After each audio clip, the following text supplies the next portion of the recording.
Welcome to the Scarlet Core and to the world of Pokémon. This playthrough marks a double celebration, 50th anniversary of the Pokémon franchise and 20 years since I started playing Pokémon. Therefore, I'm replaying my very first Pokémon game with you all. Follow me on Twitch to watch the future episodes live, link in the description. With that being said, let's take our first steps in this new world. Oh man, saying this, it's nothing new to me. This was my first Pokemon game I played in 2005. Actually played a fair bit of the game on my channel before, in Italian, before I switched to English. We went up to the third badge, and it was more of a walkthrough kind of thing. This time around, no, we'll take it more casually. I never really paid attention to it, because when I played the game, I played it in English. So yeah, I was like, how old was I? 8. Most of those words were out of my comprehension. Reading this now feels so different. Like, this is an off letter from the developers, man. The devs actually left a message for you. What are their hopes for you by playing this game? It kind of brings me to tears, Especially, 20 years later. It's thanks to this series that I made so many friends, so many memories. It's been, I don't want to say the most important thing in my life, because of course it isn't. But probably the biggest passion in my life, this for sure. Pokemon literally changed my life, as it did for so many people. I've known so many people thanks to Pokemon. I've learned so much, even English. I've learned English playing Pokemon. Okay, amazing. I can't remember how I called him in the other save file. I think I called him Kakutsu, which is like the my evil side, let's say. I'll just call him green, actually blue. Oh no, Ishmael is at the gym. First thing first, this one. Wait, what? What? Sorry?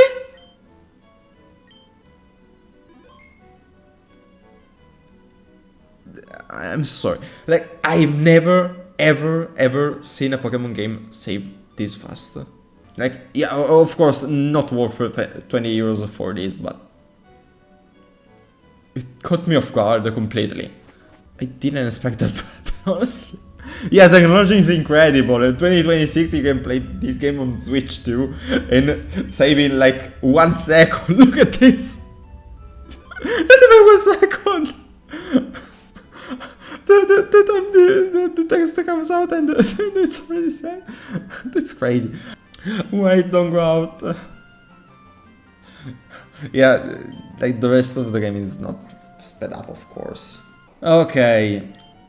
We have a tough choice between Bulbasaur, Squirtle, which is in the middle for some reason, because it's always grass, fire and water.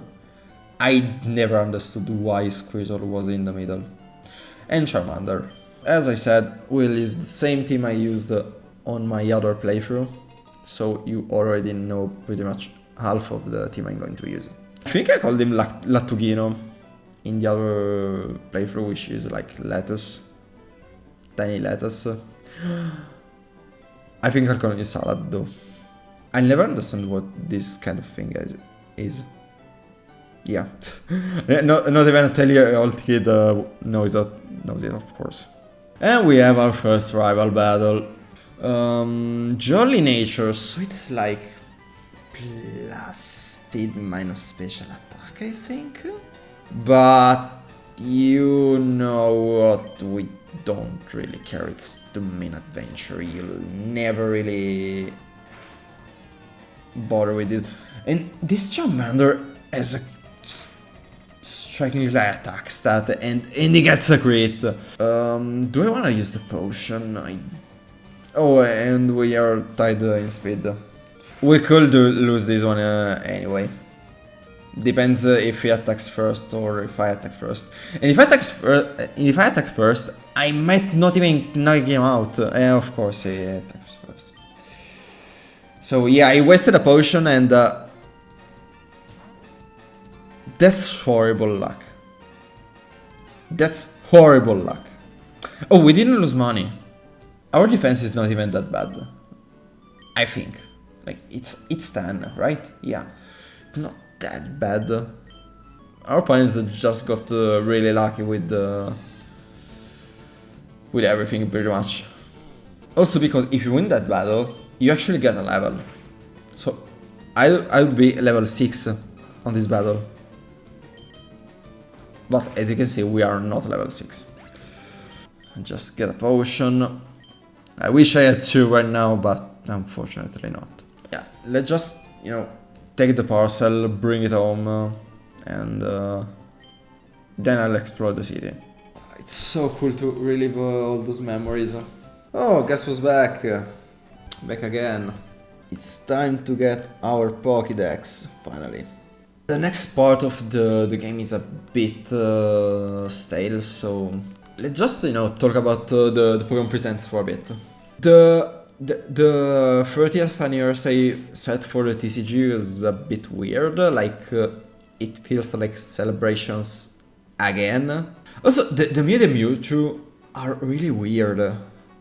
I don't know what they did with them, or what are they planning to do with them, rather. Pokémon XD, I'm really happy it's coming, and it's coming really soon. But I'm not happy about. We still don't have Colosseum, I'm pretty sure. Also, we got a level 5 Mankey, which is like, I think the highest level you can get.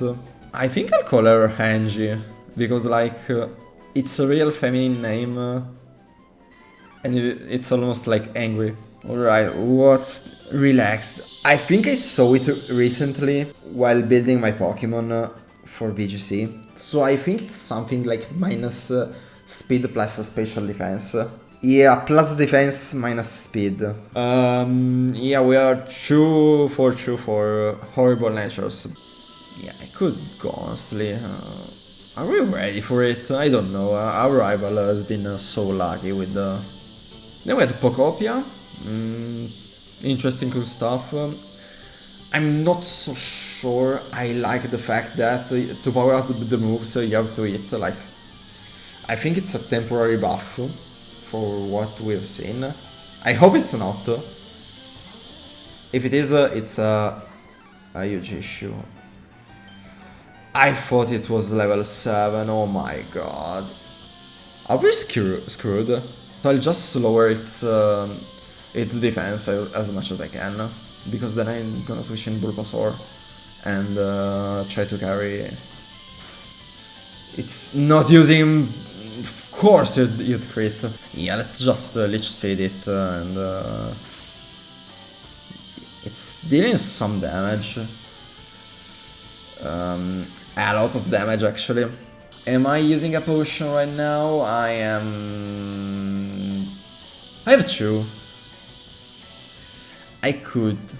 Crits are 60% chance, but this guy is getting him like 50% of the time, so I didn't feel too safe to not use a potion. And now the real issue comes from Charmander, because it will be probably level 10, I think? No, still 9, okay. Yeah, let's hope we can land the Leech Seed, because it's really important for us, and of course we don't. Let's try again, because we really need this. Okay, perfect. Now we can take our time, honestly.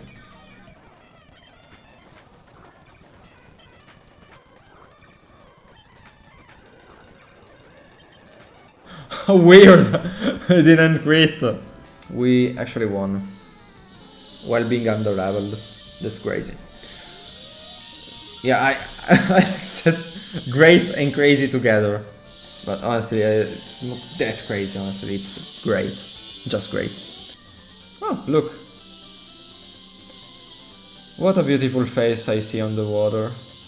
Oh my god, I forgot we don't have the running shoes for now. We'll probably get them at the end of this episode, but my god, so slow. Do we have any dots though? We don't have them. Yeah, we don't.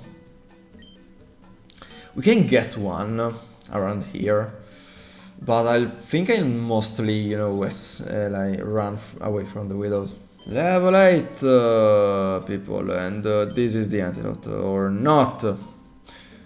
It's on the other side. Did you know that this forest was actually reused in Pokémon X and Y? With a different name, but same aesthetics. Yep, that happened. Crazy, right? This one should be the antidote. Or not. I mean, I'm not that concerned about the antidotes. Bulbasaur cannot be poisoned because it's a poison type itself. So I can just switch in Bulbasaur when we are facing off against Weedles. That's not an issue, honestly. Gen 10 is the first time which I don't like any starter. Like, the grass starter reminds me of the evil chicken from the Amtaro Rainbow Rescue game. Not a fan. Kinda looks like an Angry Bird. Like, from the Angry Birds game. The water one, it's basically Intellion's true first stage, honestly. That thing looks like it will level into Inteleon. The fire one, I think it's the cutest for me. I'm not a huge fan of it. Could be a bit more interesting, I feel like. Bro's getting old, we all are. So I think I'm going to get the 5 starter, but I probably wanna see the final evolution first, because just like the last 2 generations, it might happen that the fire starter becomes the ugliest one, and the other 2 actually become interesting, especially the water starter. It probably has the, you know, the most chances of getting interesting. Actually, wait, no, the grass starter. If it becomes like a flying rooster of sorts, it could actually become really cool. You know what? I think I could get the grass starter. If it becomes Quaquaval 2, no, screw it. But if it actually becomes interesting, yeah, I'm all for it. I hope they get secondary types, but really, please make them interesting. Don't just grab all those types again. Like having like for the water fighting starter, or what was it? We keep getting fighting starters, for what reason? No, stop. Stop with all those fighting type starters, please. The grass starter might become flying. So I hope it becomes flying and not fighting like a freaking Quaquaval. The fire starter, it screams ground to me, honestly. It could be the most fighting of the 3, probably. Water could actually be dark. I can also see the fire type being dark. I hope not, because dark was really spammed in the starters in the recent years, as I told you. Just like fighting. I don't know, water could be, I don't know, it could be anything, honestly. I actually see Sprigatito and think, oh, it'll become a dark type. No way. And yet, it becomes like a dark type. Yeah, water probably becomes dark. The fire one, I really have no idea. It could be even a fire normal type. That would be interesting, actually. Weird for a starter, but actually interesting, at least. No, I'll play through. You know what's actually funny?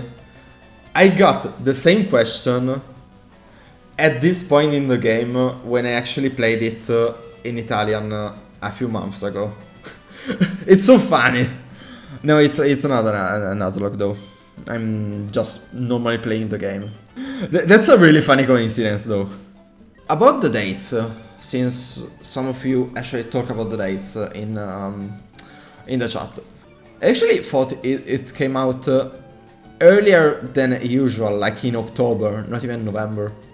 Like September, October, to actually make a dedicated TCG set in Pocket. It does make sense that they wouldn't though, because even Master CX doesn't like put in units from a recent game like until a year later.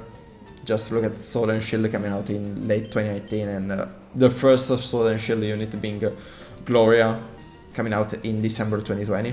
Actually, I'd really love it if it came out like in June, May or June, so that we could actually appreciate the game during the summer.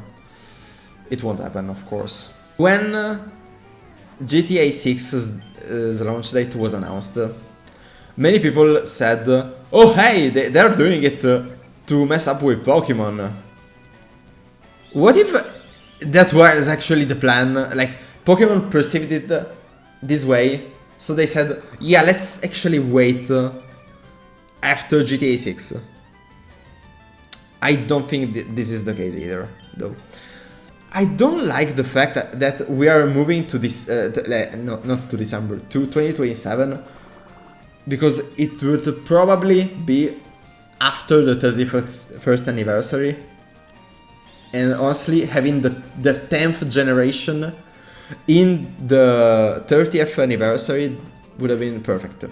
I think it would be too early for VGC to release Winds and Waves like right around the corner. There wouldn't be enough time to, you know, actually play with Mega Evolutions, with a Mega Evolutions format and with a Mega Plus Terra format.